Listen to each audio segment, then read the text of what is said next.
Waalaikumsalam warahmatullahi wabarakatuh. Ahlan Muhammad Amir Danish.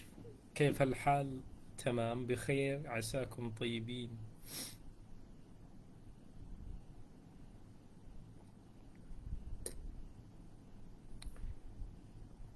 طيب إن شاء الله بنعطيكم فرصة دقيقتين قبل أن نبدأ بمحاضرتنا اليوم. المحاضرة اليوم حول الموضوع ضوابط فهم الأحاديث. أهلا وسهلا. Apa khabar Pak Wan? Sehat? Moga Allah rahmati semua. Barakallahu fikum. Okay, kita bagi dalam seminit lagi. Waalaikumsalam Syekh Luqman. Waalaikumsalam warahmatullahi wabarakatuh. Kita bagi lagi seminit untuk kesempatan sahabat-sahabat kita yang ingin join bersama pada malam ini.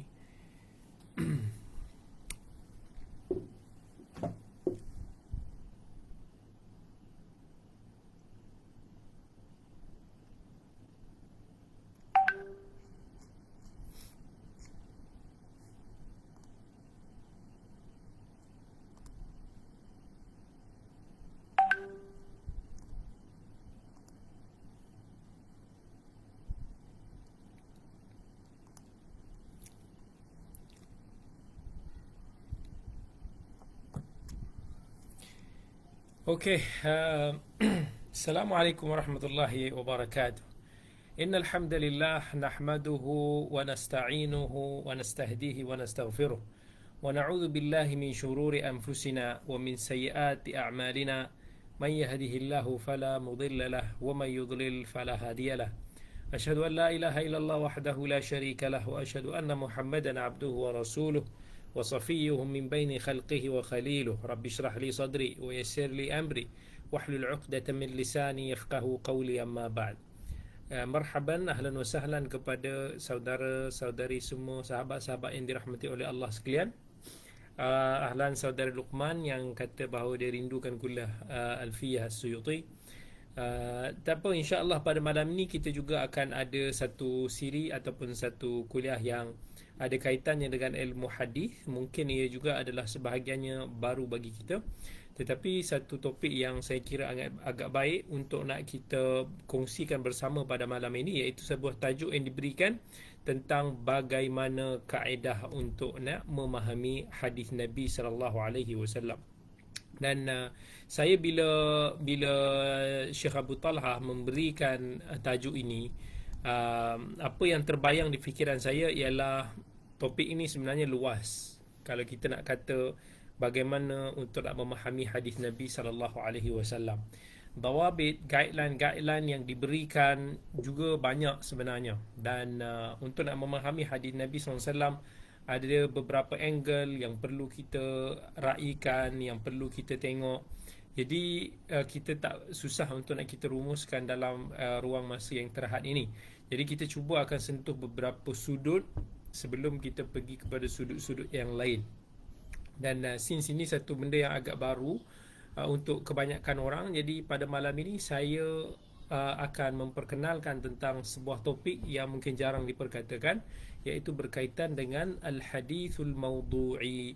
Hadith mawdu'i iaitu hadis, kita kata konsep hadis tematik, which is kita akan explain sebentar lagi. Tetapi ini adalah salah satu daripada kaedah untuk nak kita memahami hadis Nabi sallallahu alaihi wasallam. Iaitu kalau kita nak tengok, masya-Allah, ilmu hadis ni satu ilmu yang kaya. Dia ada pelbagai medan, dia ada pelbagai cabang. Even kalau kita nak bincangkan daripada sudut matan teks sahaja pun luas, kan? Kita boleh tengok daripada sudut kritikan, kita boleh tengok daripada sudut maudhu'i.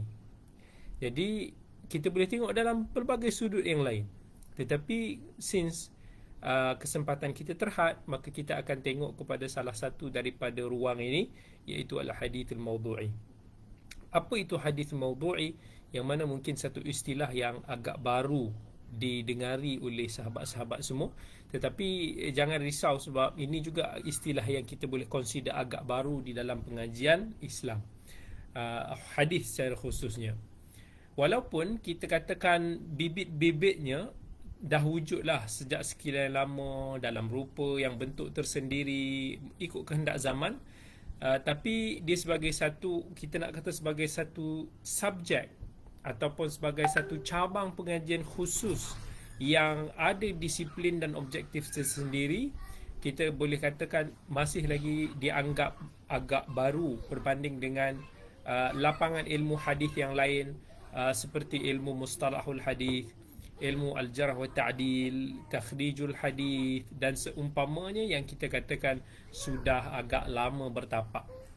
Jadi tak hairan kalau kita kata subjek hadis maudhu' ini masih dalam, kita kata, satu proses perangkaan, yang mana rujukan khusus mengenai hadis al-maudhu'i ini juga masih tidak begitu meluas. Tetapi subjek ini kalau kita tengok dah mula diperkenalkan dan mendapat tempat yang meluas juga di beberapa buah universiti di seluruh dunia yang memiliki bidang pengajian hadis. Jadi bagi memperkenalkan subjek ini secara lebih meluas, sangat penting untuk kita memahami maksud daripada kedua-dua kalimah al-hadith al-maudhu'i secara berasingan yang kita gabungkan dalam satu fasa. Mungkin sama orang masih keliru apa itu hadith maudhu'i. Okay, kita akan explainkan secara satu persatu. Pertama sekali is hadith. Hadith ni ramai tahulah maksud dia, tetapi kalau kita nak rumuskan, kita nak tengok daripada asal bahasa Arabnya, dia ambil daripada kata akar hadatha, yang mana hadatha ini boleh membawa makna, beberapa makna lah. Antaranya is baru. Dia hadis ni baru, iaitu perkataan yang seerti dengan bukan perkataan yang berlawanan dengan kadim, lama. Misal kalau kita kata ad-durusul hadithiyah, yang bermaksud pengajian yang terbaru ataupun terkini. Hadis juga boleh daripada sudut bahasanya boleh membawa maksud ucapan ataupun perbualan. Kalau dalam bahasa Arab kita kata hadithuna al-yawm, maksudnya kita kata perbualan kita pada hari ini akan berkisar tentang sekian-sekian. Ataupun kalau kita kata huwa rajulun hadith, maksudnya dia jenis orang yang banyak bercakap. Dan hadis juga dalam bahasa Arab boleh membawa maksud khabar berita ataupun buah mulut. Dan kalau kita tengok dalam Al-Quran, Allah Azza wa Jalla ada firman, faqalu rabbana ba'id baina asfarina wa zalamu anfusahum faja'alnahum ahadith. Bila Allah kata faja'alnahum ahadith, dan kami jadikan kisah perbuatan derhaka umat-umat dulu ni sebagai berita ataupun buah mulut orang ramai. Hadis juga boleh kita kata maksud dalam bahasa Arab membawa maksud hampir. Kalau dalam hadis disebut tentang huwa hadithu ahdin bil Islam, maksudnya dia masih baru lagi memeluk agama Islam. Di dalam Al-Quran Allah SWT menggunakan kalimah hadis dengan beberapa maksud. Antaranya Al-Quran. Hadis ni juga digunakan sebagai maksud Al-Quran based on firman Allah Azza wa Jal, Allahu nazzala ahsanal hadisi kitaban mutasyabihan. Allah telah menurunkan sebaik-baik perkataan, iaitu kitab suci Al-Quran yang bersamaan isi kandungannya antara satu dengan yang lain. Dan Allah Azza wa Jal juga menggunakan perkataan hadis sebagai maksud khabar berita seperti mana dalam segi bahasa, yang mana Allah kata hal ataka hadithu dhaifi Ibrahim al-mukramin. Sudah sampaikah berita tentang tetamu Nabi Ibrahim yang dimuliakan? Maksudnya Allah guna perkataan hadis itu sebagai maksud khabar berita. Dan Allah juga gunakan perkataan hadis dalam Al-Quran dengan membawa maksud ucapan ataupun perbualan. وَإِذَا رَأَيْتَ الَّذِينَ يَخُوضُونَ فِي آيَاتِنَا فَأَعْرِضْ عَنْهُمْ حَتَّى يَخُوضُوا فِي حَدِيثٍ غَيْرِهِ. Dan apabila engkau melihat orang-orang yang memperkatakan dengan cara mencaci dan mengejek-ngejek ayat tersebut, maka tinggalkanlah mereka sehingga mereka memperkatakan topik perbualan yang lain. Dan dalam hadis Nabi SAW juga dan athar para sahabat radhiyallahu anhum, serta para ulama dulu, kalimah hadis kita kata merujuk kepada makna istilah, iaitu hadis Nabi sallallahu alaihi wasallam yang digunakan secara meluas sehingga ia menjadi begitu sinonim dengannya. Misalnya dalam sebuah hadis Nabi sallallahu alaihi wasallam, Nabi sebut, "Laqad dhanantu ya Aba Hurairah alla yas'alani an hadzal hadits ahadun awwal minka lima ra'aitu min hirsika 'ala al-hadits. As'adun nas bi syafa'ati yawm al-qiyamati man qala la ilaha illallah khalisan min qalbihi aw nafsihi." Wahai Rasulullah, siapakah orang yang paling bahagia dengan syafaatmu pada hari kiamat? Rasulullah sallallahu alaihi wasallam menjawab, "Aku telah menduga wahai Abu Hurairah bahawa tak ada sesiapa yang akan mendahuluimu dalam bertanyakan tentang masalah ini, kerana aku lihat betapa semangatnya kamu terhadap hadis." Dan Nabi sampaikan hadis, iaitu orang yang paling bahagia dengan syafaatku pada hari kiamat adalah orang yang mengatakan la ilaha illallah, tiada Tuhan melainkan Allah, dengan ikhlas dari hatinya atau jiwanya. Itu hadis riwayat Bukhari. Dan kemudian hadis juga digunakan sinonim dengan kata-kata Nabi SAW, perbuatan Nabi SAW, ataupun yang bersangkut paut dengan Nabi SAW, sampai kepada zaman era para sahabat radhiyallahu anhum yang mengungkapkan kata-kata seperti la uhaddithakum hadithan la yuhaddithukum ahadun ba'di, aku akan ucapkan ataupun sampaikan kepada kalian sebuah hadis yang tidak akan disampaikan lagi oleh sesiapa selepas aku. Kemudian ketika Khalifah Umar bin Abdul Aziz risau akan kehilangan ramai para ilmuwan hadis di zamannya dan ingin memelihara hadis dalam bentuk penulisan, beliau telah menulis sepucuk surat kepada Abu Bakar bin Hazm yang mengandungi kata-kata berikut, "Undur ma kana min hadithi Rasulillah sallallahu alaihi wasallam faktubhu." Lihat apa yang merupakan hadis Rasulullah sallallahu alaihi wasallam, maka tulislah ia. Jadi kalimah hadis dalam penggunaan istilah para ilmuwan hadis dalam bidang hadis, dia akan merujuk kepada segala apa yang disandarkan kepada Nabi SAW, baik pertuturan atau perbuatan atau pengakuan ataupun sifat kepribadian ataupun kita kata sifat rupa paras Nabi. Tapi something yang kita kena faham, praktikal penggunaan sesetengah istilah dalam bidang keilmuan Islam ni lebih meluas lah, lebih daripada sekadar teori sahaja. And kadang-kadang wujud perselisihan juga dalam penggunaan istilah kalimah hadis ni. Macam mana hadis daripada sudut teori istilah yang dipelajari kini atau pakai secara tradisi, boleh digunakan oleh sebahagian para ilmuwan terdahulu dengan makna yang lebih luas dan tidak terhad disandarkan kepada Nabi SAW. Hadis boleh meliputi perbuatan, ucapan daripada sahabat dan tabi'in juga. Ini ulama-ulama dulu digunakan perkataan ni dalam konteks ini. Macam mana kalimah khabar, kalimah athar yang difahami secara tradisi merujuk kepada apa yang disandarkan kepada selain Nabi sallallahu alaihi wasallam, seperti para tabi'in, para sahabat, tapi ada yang menggunakannya sebagai kalimah yang seerti dengan hadis. And sebenarnya banyak penulisan terdahulu yang dinamakan judulnya sebagai al-athar. Tetapi kalau kita nak faham, athar ni biasanya digunakan kepada kesan-kesan tinggalan ataupun ucapan perbuatan daripada selain Nabi, misalnya para sahabat, para tabi'in. Tetapi ada juga bila ulama ditulis kitab yang dinamakan sebagai athar, mengandungi banyak hadis-hadis Nabi SAW yang bercampur dengan pandangan para sahabat dan tabi'in, seperti kitab tulisan Imam Muhammad bin Hasan al-Shaybani yang berjudul Al-Athar. Ada juga sebagai ilmu hadis lain yang dinamakan dia punya kitabnya macam tu juga, tetapi dikhususkan kepada hadis-hadis Nabi, macam kitab tulisan Abi Ja'far al-Tahawi, Syarh Mushkilul Athar dan Syarh Al-Ma'ani al-Athar.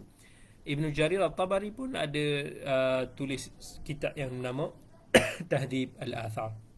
So hadis ni meluaslah kita nak kata penggunaannya. So apa yang kita bincangkan tadi tu hanya sekadar definisi hadis, dan bila kita nak bincangkan tentang al-mawdu'i, iaitu yang berkaitan dengan maudhu'i. So ramai nak tahu apa itu hadis maudhu'i. So kita kena faham. Tadi kita dah faham hadis, yang ni kita nak faham tentang maudhu'i. Kalimah al-maudhu'i daripada sudut bahasa Arab, daripada asal kata wada'a. Wada'a yang bermaksud meletakkan sesuatu pada tempat dia. Dan kalimah wada'a ni digunakan daripada segi bahasa ada beberapa pengertian. Antaranya maksud dia turun. Kalau kita kata wada'ad dain, maksudnya kita gugurkan hutang tersebut. Ataupun kita kata maksud dia letak. Bahasa Arab kalau kata wada'a syai'u fil makan, maksudnya kita meletakkan sesuatu tu pada tempat dia. Wada'a juga boleh membawa maksud tinggal.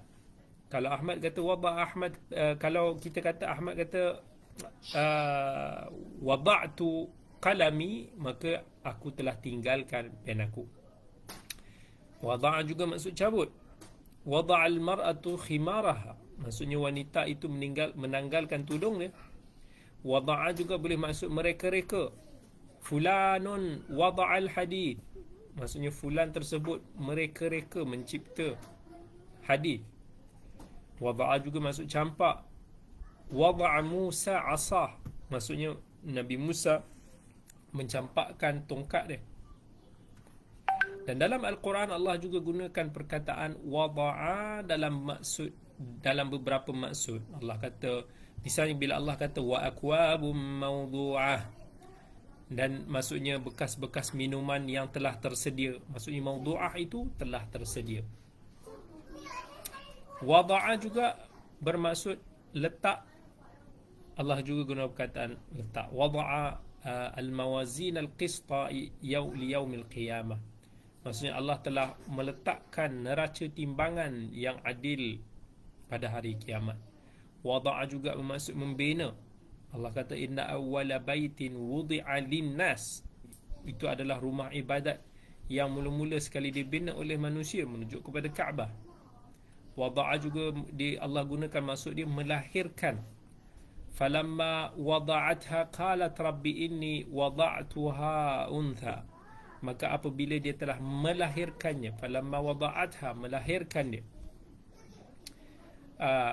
Wada'a juga maksud selesai. Hatta tada'ul harbu awzaraha, sehingga telah selesai pertempuran itu.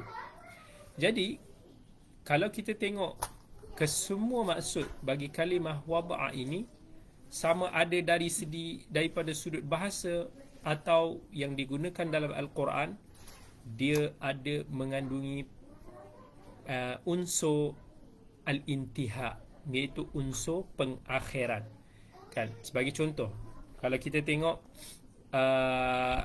ayat yang dikatakan yang disediakan, tadi maksudnya tersedia. Maksudnya ganjaran yang disediakan kepada penghuni syurga setelah berakhirnya ujian mereka dengan jayanya di dunia. Maksudnya dia ada unsur-unsur pengakhiran. Bila kita kata wada'a tu maksudnya meletakkan, juga ada unsur-unsur pengakhiran. Sebab bila diletakkan sesuatu, maka ia telah selesai. Kan? Neraca timbangan diletakkan, maka ia maksud telah berakhirnya kehidupan dunia dan bersedia amalan-amalan ini untuk dihitung. Kalau wada'a itu bermaksud membina, kan, bila Allah perintahkan pembinaan Baitullah setelah berakhirnya ujian orang yang beriman yang bersama dengan Nabi Ibrahim AS, setelah iman mereka kukuh, juga ada unsur-unsur intihak berakhir. Melahirkan juga ada unsur-unsur intihak, iaitu bila disebutkan ayat tadi tentang Maryam yang telah berakhir proses kehamilan. Jadi bila kita kata dengan maksud maudhu'i, maudhu' yang bermaksud topik, sebab dia merupakan pengakhiran kepada apa yang mahu disampaikan oleh seseorang penulis ataupun sesiapa yang memberikan ucapan. Sebab bila kita bincangkan tentang topik, dia mesti is something yang nak disampaikan oleh orang yang menulis ataupun yang berucap. Begitu juga dengan hadis maudhu'. Bila kita kata hadis palsu, sebab orang yang teratas sekali, yang paling akhir dalam rantaian sanad, iaitu Rasulullah sallallahu alaihi wasallam, adalah subjek yang yang didustakan. Jadi pengakhirannya akan dibongkarkan oleh para ilmuwan hadis dan ditolak penghujahan serta pengamalannya. So that's kaitan antara maudhu' dan juga maksud pengakhiran. Jadi bila kita kata hadis maudhu'i, kita gunakan kalimah maudhu' di dalam hadis Nabi sallallahu alaihi wasallam ataupun athar para sahabat radhiyallahu anhum, maka para ulama dulu pun dia ada berbagai maksud, kan. Ada yang bermaksud maudhu' ini telah terhapus bila Nabi kata ala wa inna ribal jahiliyati maudhu', bukankah riba jahiliyah itu dihapuskan, dan beberapa maksud. Jadi kita boleh tengok macam-macam istilah maudhu' ni digunakan oleh para ilmuwan Islam, even dalam pelbagai lapangan pun. Kita tengok dari bidang tafsir pun ada bidang yang dinamakan sebagai tafsirul maudhu'i, dalam yang merujuk kepada ayat-ayat yang pelbagai yang merangkumi satu isu ataupun satu objektif dan dibahaskan secara menyeluruh ataupun kolektif. Dan dalam bidang hadis pula, kalau kita katakan satu hadis itu sebagai maudhu', dia juga boleh membawa maksud palsu. Jadi bila kita kata hadis maudhu'i, bukan maksudnya hadis palsu, tetapi dia ada maksud lain, iaitu bermaksud tema ataupun topik sebagaimana yang boleh kita dapati dalam pelbagai kitab syarahan hadis. Misalnya Al-Imam Ibn Abdul Bar dalam kitab At-Tamhid yang merupakan syarah kepada kitab Al-Muwatta tulisan Imam Malik, bila dia menyebut wad-dalilu aidan ala khususil ayat fi hadzal mawdu' qauluhu sallallahu alaihi wasallam, yang maksud dan sebagai bukti juga tentang pengkhususan ayat tersebut pada topik ini, iaitu sabda baginda sallallahu alaihi wasallam. Macam tu juga kalau kita dapati dalam kitab syarah hadis macam Umdatul Qari yang ditulis oleh Badruddin Al-Aini, bila dia kata wa hadzal hadis yadullu ala 'idhami miqdaru fi hadha al-mawdu', dan hadis ini menunjukkan betapa besar nilainya, pentingnya di dalam topik ini. Jadi bila kita nak kata hadis maudhu'i, dia bukan bermaksud hadis palsu, itu hadis maudhu'. Ni ada i. So maksud dia is hadis tematik. Apa maksud tematik? Tematik ini kalau kita nak tengok definisi para ulama ni, ada macam-macam tentang apa yang dimaksudkan dengan hadis tematik. But kalau kita tengok tafsiran definisi para ulama ni, kita akan simpulkan ada 3 komponen utama di dalam maksud hadis tematik ataupun hadisun maudhu'i yang mereka jelaskan maksudnya. Yang pertama sekali, di masa mesti ada elemen menghimpunkan hadis. Macam mana tradisi bidang kajian hadis secara dirayah yang menuntut pengkajinya menghimpunkan pelbagai hadis dan diriwayat, kajian hadis tematik juga macam tu. Sebab dia dapat memberikan gambaran menyeluruh terhadap bahan kajian untuk dapatkan dapatan yang lebih tepat. Jadi mesti rujukannya diambil daripada sumber-sumber yang autentik, based on objektif kita, metodologi kajian kita, dan mesti kena sumber yang valid, yang daripada sumber-sumber yang boleh diterima. Maksudnya jangan ambil hadis-hadis yang sangat lemah, yang palsu dan sebagainya. Okay, so maksudnya bila kita nak faham sesuatu topik, okay, kita nak bagi tahu is misal kata kita nak cuba cari satu topik, okay, contoh kita kata pengurusan sunnah dalam situasi wabak. Itu satu topik. Jadi macam mana kita nak mengkaji topik ini daripada sudut hadis maudhu'i? Kita nak faham based on hadis, maka mesti kita kena kumpulkan semua hadis-hadis yang berkaitan dengan topik ni. Tapi nak himpunkan dia kena ada disiplin dia. Jangan jadi macam istilah dia pencari kayu api di waktu malam. Yang mana di malam hari gelap, orang ambil je kayu, tak tahu kayu ni basah ke, kayu ni boleh dijadikan kayu api ke, pakai ampit je tak boleh. Dia kena ada disiplin. Tapi pokoknya bila kita nak faham sesuatu tu mengikut hadis Nabi, maka kita kena himpunkan semua hadis-hadis yang berkaitan dengan topik berkenaan. Kemudian yang kedua, komponen yang kedua, mesti satu tema, iaitu hadis-hadis yang kita kumpul semua ni mesti berkongsi tema yang sama.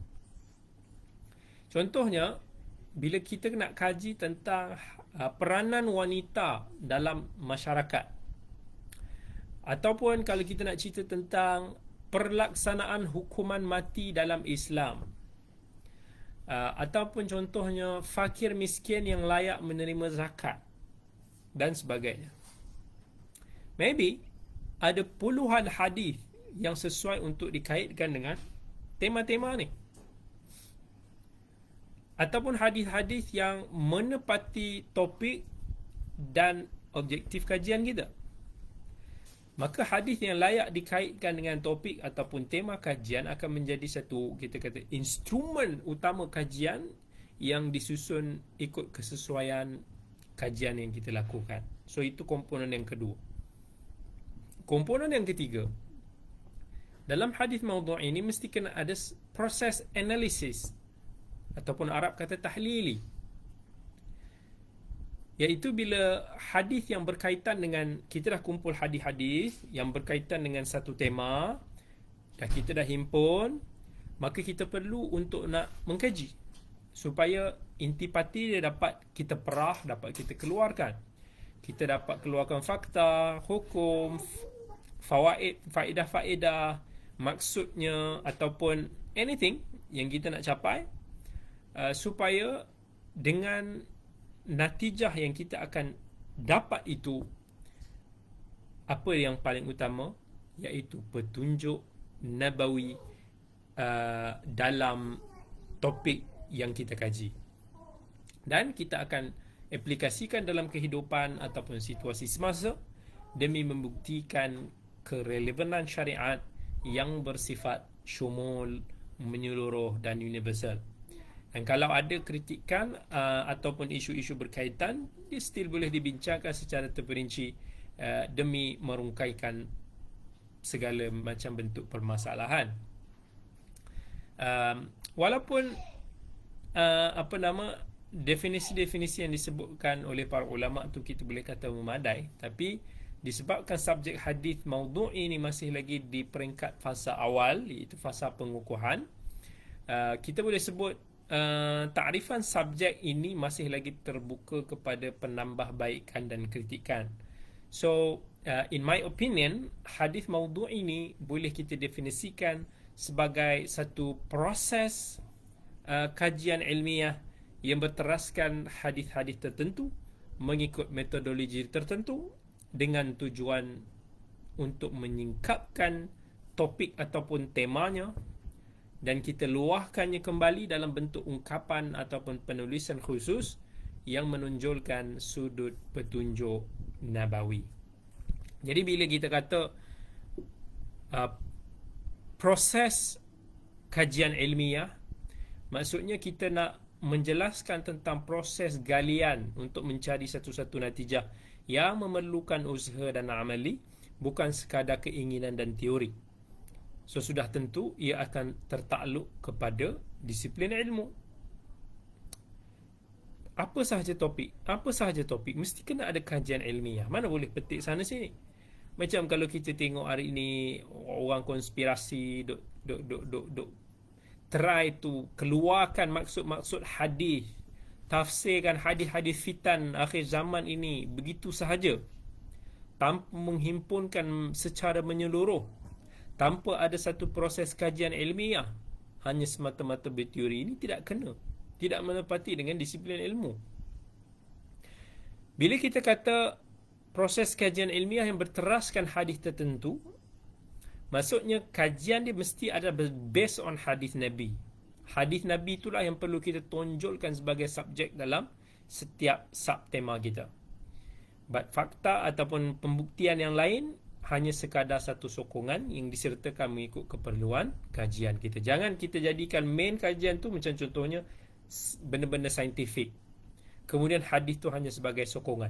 Kalau topik hadis maudhu' ini, we have to make hadis Nabi itu sebagai, kita kata, main subject, bukannya secondary subject. Sebab kita nak tahu apa petunjuk Nabi SAW dalam topik yang kita kaji. Kemudian bila kita kata mengikut definisi ataupun mengikut metodologi tertentu, dia sebenarnya mengisyaratkan kepada proses kajian yang dilakukan mesti kena ada objektif tertentu. Apa goal yang kita nak capai, apa sebenarnya tujuan kita nak mengkaji, dan mesti kena ada garis panduan yang jelas. Dan macam-macam kaedah atau panduan yang kita kena ambil kira, para pengkaji kena ambil kira, dan itu insya-Allah kita akan jelaskan nanti pada tempat dia. Bila kita kata lagi dengan tujuan menyingkap temanya ataupun topiknya, dia maksudnya adalah kita nak bezakan antara hadis maudhu'i dengan hadis tahlili. Hadis tahlili ni di konsep dia analisis. Hadis tematik ni di konsep dia maudhu'i lah. Kita tidak seperti hadis ijmali, hadis yang berbentuk huraian yang ringkas. So kena ada beza di antara setiap konsep bentuk syarahan hadis. So nak syarah hadis ni bukan pakai syarah je, dia ada bentuk dia, dia ada disiplin dia, dia ada dia punya manhaj yang tertentu. Dan bila kita kata penulisan ini akan diluahkan, kajian ini akan diluahkan dalam bentuk ungkapan ataupun penulisan yang spesifik, dia keluarkan apa yang tak dispesifikkan kajian hadis yang berteraskan kepada tema ataupun sekadar untuk menyentuh sedikit sebanyak hadis berkaitan tanpa kita ambil keseluruhan intipati hadis, ataupun secara ringkas mengeluarkan apa yang tidak menepati metodologi hadis tematik. So kita akan tulislah supaya orang boleh faham, orang boleh understand. But dia punya kemuncak dia adalah untuk nak menonjolkan sudut petunjuk nabawi. Kita nak cuba understand the topic from neraca Nabi SAW. Macam mana Nabi SAW sebagai penyampai wahyu merungkai ataupun menjelaskan, menyelesaikan sesuatu isu yang kita kaji. Itulah. Jadi kita boleh rumuskan hadis maudhu' ini sebagai satu ilmu yang menyingkap tentang petunjuk nabawi tentang suatu isu, berteraskan hadis yang merangkumi tema tertentu mengikut metodologi tertentu. Tetapi di sana ada beberapa aspek penting dalam memahami hadis maudhu'i. This is something yang proses yang perlu kita lalui dalam nak memahami hadis daripada satu sudut. Dan antara aspek penting untuk kita faham hadis maudhu' ini, yang pertama sekali, hadis maudhu' ini dia adalah kita kata ilmu ijtihad yang perlu untuk dirangka garis panduan dan metodologi tertentu yang membezakannya daripada cabang ilmu hadis yang lain. And hasil ataupun natijah yang kita perolehi sebenarnya adalah ijtihad daripada pengkaji yang sentiasa boleh dibahaskan secara ilmiah. Jadi ini adalah ilmu istinbat. Jadi istinbat itu juga boleh diperkhilafkan, maybe boleh diperbahaskan lebih lanjut. Yang kedua, hadis maudhu'i ini sangat berkait rapat dengan kemahiran pengkaji dalam ilmu takhrijul hadis. Takhrijul hadis adalah ilmu yang orang yang belajar hadis tahulah, satu ilmu yang penting untuk nak lalu, untuk kita nak menentukan status suatu hadis. Tetapi antara basic ilmu takhrijul hadis, we have to know untuk nak mencari sumber-sumber hadis-hadis yang kita kaji. So hadis maudhu' ini juga sangat penting sebab kita perlu himpunkan all the hadis-hadis yang berkaitan daripada kitab-kitab hadis. Kalau kita bukan orang yang faham tentang hadis, kita tak tahu nak menghimpunkan segala riwayat-riwayat, lafaz-lafaz berkaitan, maksudnya we cannot be a good hadith researcher. Yang ketiga, hadith maudhu'i hanya mengkaji topik ataupun tema yang yang dicakupi oleh hadis nabawi itu sahaja. Hadis ataupun topik, kita kata kalau topik ataupun tema yang tak ada dalam ruang lingkup hadis, tak berkaitan. Contohnya bidang kejuruteraan, engineering, nak buat kereta, nak kaedah nak tanam pokok kelapa sawit dan seumpamanya, ini tak boleh masuklah dalam bidang kajian hadis maudhu'i, sebab itu di luar cakupan hadis Nabi SAW. Nabi tak ajar cara nak membina bangunan, buat kereta ataupun tanam pokok. So jangan buat kajian macam tu pula. So topiknya mesti kena bersesuaian dengan apa yang Nabi SAW sabdakan. Yang keempat, hadis maudhu'i mesti menggunakan pelbagai sumber rujukan hadis tanpa kita limitkan ataupun hadkan, supaya kita boleh fahami isu tersebut secara lebih kolektif ataupun untuk nak mencapai natijah yang lebih tepat. Tapi ada kala skopnya boleh dihadkan lah kalau terlampau luas. Macam kita nak kaji hadis-hadis tentang topik tu daripada hadis kutubus sittah sahaja. But ada orang dibuat kecil sangat. Kita nak mengkaji topik itu melalui hadis-hadis yang diriwayatkan oleh Bukhari dan Muslim sahaja, maka tidak cukup. Mungkin natijahnya akan berbeza, kerana hadis ini tidak hanya wujud di dalam Bukhari dan Muslim.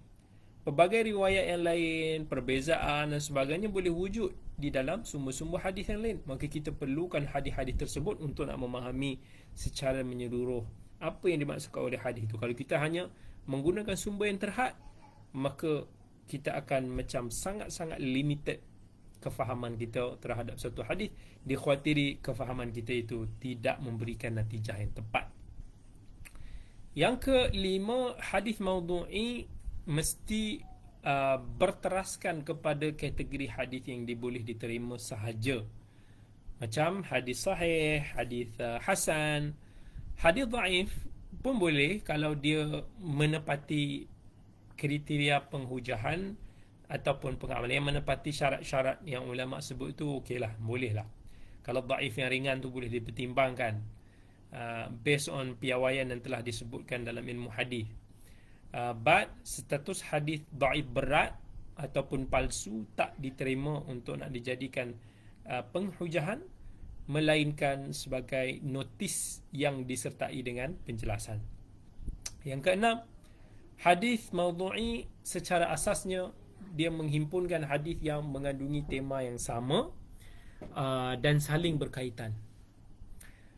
Kesemua hadis ini kita kena buat kajian perbandingan untuk nak teliti daripada sudut persamaan ataupun perbezaan lafaz dia. And then kita analisis perbandingan tersebut untuk kita nak rungkaikan isu-isu ataupun permasalahan yang ada. Dan kita kata hasil tema yang dapat tu, kita cuba untuk nak relevantkan, kaitkan dengan isu semasa, sebab hakikatnya ia merupakan objektif kajian hadis maudhu'i. Itulah sebab kita buat kajian hadis maudhu'i, untuk nak understand hadis itu mengikut tema yang boleh kita serasikan dengan isu semasa.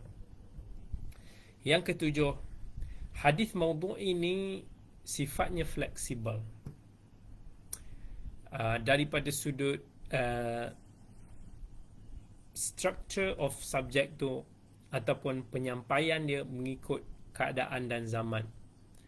Jadi rupa ataupun tabiat subjek ini sebenarnya berbezalah daripada zaman ke zaman. Sebab hadis maudhu' ini, konsep dia adalah dia salah satu daripada wasilah penyampaian yang sesuai dengan kadar pemikiran manusia, sama ada daripada sudut idea, kaedah, cara dan sebagainya. Sebab misi utama daripada subjek ini adalah untuk nak mendekatkan masyarakat dengan kefahaman menurut sunnah. Jadi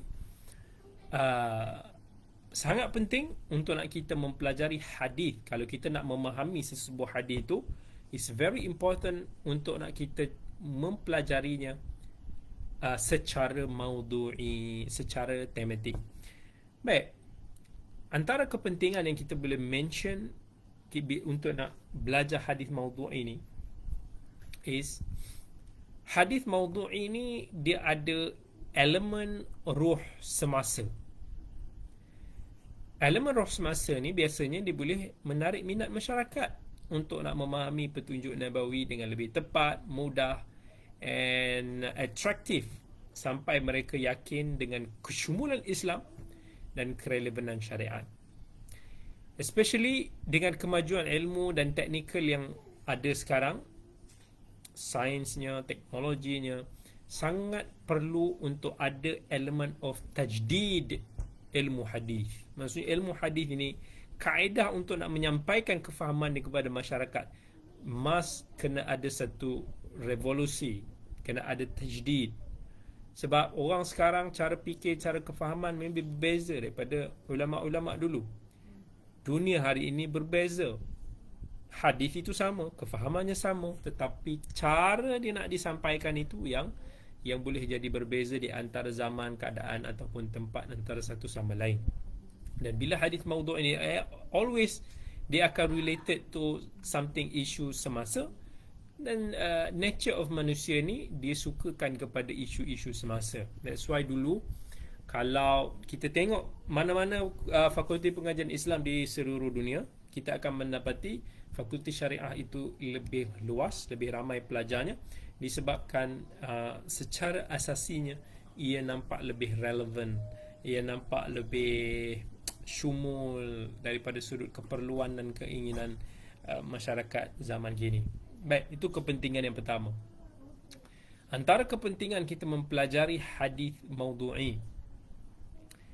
Hadis maudhu'i ini actually dia membantu kita untuk nak menzahirkan pelbagai sudut i'jaz ataupun mu'jizat sunnah nabawiyah yang merupakan sebahagian daripada wahyu Allah, sekalipun hanya daripada sudut makna, sebab ada pelbagai isu dalam hadis-hadis Nabi ataupun sunnah nabawiyah yang tak mungkin dicapai oleh akal manusia lebih daripada 1400 tahun yang lalu, melainkan ianya daripada sumber wahyu ilahi.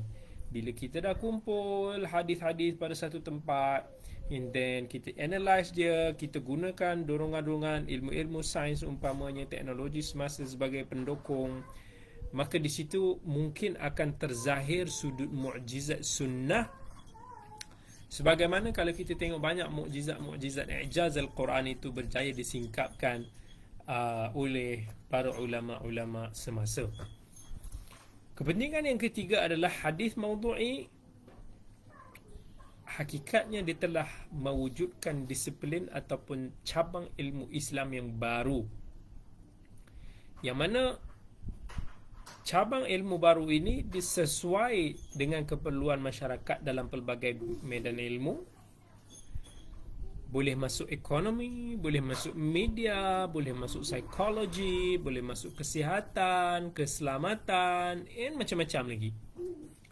Walaupun kita kata asas dia dah wujud sejak lama dulu, tetapi kita kata structure of subject dan kaedah penyampaiannya sentiasa boleh berubah ikut kefahaman masyarakat. Macam mana penguasaan, kita kata asas kepada ilmu usul fiqh pada masa silam dulu, masa manusia dulu dah ramai yang kurang mahir dalam berinteraksi dengan nas. Bukan kata ilmu usul fiqh tu adalah ilmu bid'ah, satu yang Imam Syafi'i yang cipta. Sebelum Imam Syafi'i tak faham usul fiqh, no. Ia wujud pada zaman sahabah. Macam mana sahabat istinbat, macam mana para tabi'in boleh istinbat dan faham nas-nas. Tetapi bila dah sampai kepada pengakhiran era-era zaman hujung-hujung ataupun zaman tabi'in, maka ketika itu penguasaan ilmu manusia untuk nak memahami nas sudah jadi lemah. Maka ketika itu dirangka ilmu usul fiqh sebagai satu panduan, guideline. Ilmu tu asasnya dah ada, tetapi mereka kanunkan untuk menjadi rujukan yang lebih mudah supaya masyarakat ketika itu faham dan ada satu guideline untuk jelas yang mereka boleh refer. Yang keempat, hadis maudhu'i actually dia boleh memudahkan para pengkaji dan masyarakat untuk nak memahami topik-topik tertentu ikut hadis. Sebab hadis yang berkaitan telah dihimpunkan bersama untuk difahami secara kolektif. Bila kita dah kumpul satu hadis tu secara dalam satu tempat, maka hadis tu akan mudahkan untuk orang ramai, para pengkaji untuk nak mengkaji hadis tu. Actually memang ada ditulis oleh seorang orientalis yang sangat baik dalam bab ini, walaupun kita kata ianya kurang atraktif lah dengan keadaan zaman sekarang. Dia cuba kumpulkan hadis-hadis yang berkaitan dengan satu-satu topik daripada 14 kitab hadis diletak pada satu tempat. Tapi sebab dia isyarat je, jadi is less attractive. Kalau boleh dijadikan satu, dihimpunkan semua hadis yang berkaitan satu topik itu daripada 14 kitab hadis ni pada satu tempat secara keseluruhan, itu akan memberikan manfaat yang lebih lagi kepada para pengkaji dan masyarakat pada zaman ni. And hadis maudhu'i ini juga dia sebenarnya sangat membantu daripada sudut perbahasan mukhtaliful hadis, perselisihan hadis. Yang mana mukhtaliful hadis ni dia salah satu daripada cabang penting ilmu hadis. Untuk nak faham hadis, kena pakar, kena pandai dalam bidang mukhtaliful hadis. Itu bidang lain kita pernah sebut dan pernah explain dalam Alfiyah Suyuti. Sebab sometimes kita nampak ada percanggahan zahir yang berlaku antara hadis. Bila kita dah kumpul, tiba-tiba nampak macam clash. Macam mana ni? Itu penting. So hadis maudhu' ini ada relation yang sangat rapat dengan ilmu mukhtaliful hadis. Macam tu juga dengan ilmu nasikh dan mansukh. Hadis yang memansuhkan dan hadis yang dimansuhkan. Yang ini boleh membantu untuk nak tahu mana hadis yang lebih awal, mana hadis yang lebih kemudian. So kita boleh understand the context. Dan konteks ini juga secara terperinci dibahaskan oleh ilmu asbab wurud. Punca hadis itu berlaku, diucapkan ataupun berlaku. Yang mana kesemua sudut ni sebenarnya sangat berperanan dalam memahami hadis Nabi sallallahu alaihi wasallam. It's very important. Hadis maudhu' ini juga antara kepentingannya dibantu untuk nak kita singkap manhaj nabawi dalam memacu sosial ataupun ketamadunan manusia ke arah jalan yang diredai oleh Allah. Isu macam politik, masyarakat, kemasyarakatan yang maybe complex is something yang people always need a guide from sumber wahyu. Hadis maudhu'i juga sebenarnya antara kepentingan dia himpunkan antara ilmu riwayah dan dirayah. Selain daripada fiqhul hadis yang mana hasil daripada kedua-dua ilmu tersebut. So some ilmu hadis kita belajar riwayah sahaja, some yang berkaitan dengan dirayah sahaja, tetapi hadis maudhu' ini mesti kena libatkan riwayah dan dirayah. Hadis maudhu' ini juga sebenarnya dia boleh menapis persepsi negatif. Ada kadang-kadang orang ni dianggap ilmuwan hadis ni jumud, hanya bertaklid, literalis, tak faqih seperti para fuqaha. So sebenarnya mereka silap. Mereka yang menguasai ilmu hadis maudhu'i ini akan nampak betapa mereka ini faqih, fuqaha, yang sebab mereka tahu hadis-hadis yang berkaitan dengan satu topik itu semua dalam kepala masing-masing. Dan kemudian hadis maudhu' ini juga dapat merealisasikan firman Allah Azza wa Jal, laqad kana lakum fi rasulillahi uswatun hasanah. Sebab bila kita nak kaji satu topik tu berdasarkan kepada hadis Mawdu'i ni, everything akan related to petunjuk manhaj Nabawi, everything centered to Nabi SAW, maka itu adalah uswah kita.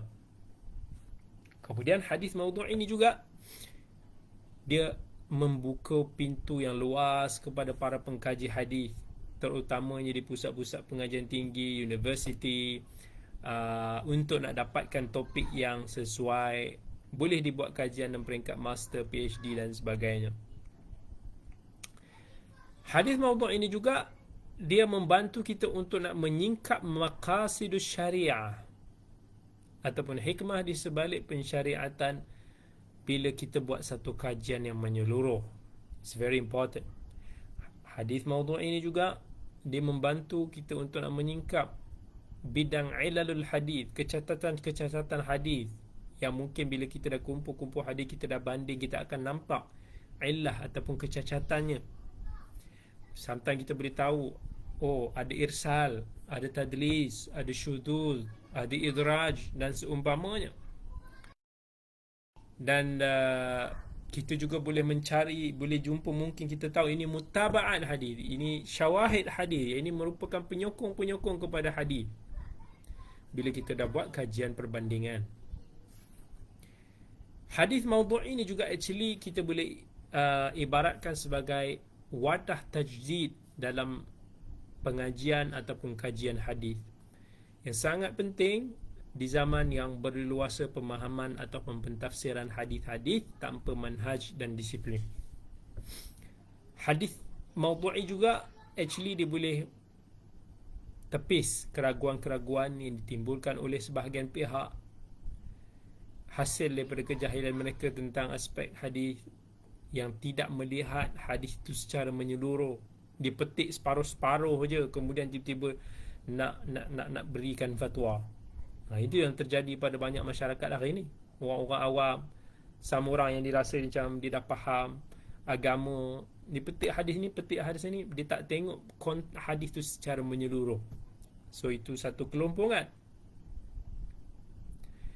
And hadis mawdu' ini actually juga dia menyingkap topik ataupun tema yang disangka tak ada dalam hadis Nabawi, tetapi after kita tadabbur, kita dah himpunkan hadis, maybe akan terzahir isu-isu, idea-idea yang tak pernah terlintas ketika kita membaca ataupun mengkaji hadis sebelum ini.